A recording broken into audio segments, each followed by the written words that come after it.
युद्ध थांबले नाही तर शेतकरी भीषण संकटात सापडण्याची भीती. युद्धाचा परिणाम रमजानवरही. इराण-इस्रायल युद्धाचा फार मोठा परिणाम जाणवायला सुरुवात झाली. JNPA बंदरात मालाने भरलेले हजारो कंटेनर पडून आहेत. माल सडून जाण्याच्या भीतीने तोच माल आता नवी मुंबईतील APMC बाजारात विकण्यासाठी आणला जात आहे.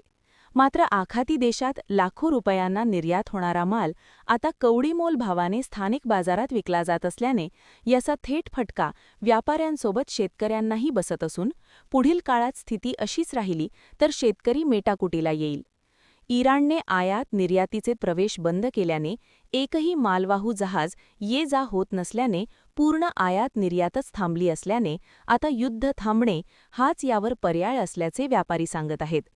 रमजान महिन्यात द्राक्ष, पपई, खजूर यासह केळी, खरबुजा यासारख्या फळांना रमजानमध्ये खूप मागणी असते. मात्र युद्धामुळे फळे बाजारात उपलब्ध होत नसल्याने याचा परिणाम रमजानच्या महिन्यात जाणवत असल्याचेही व्यापारी सांगत आहेत.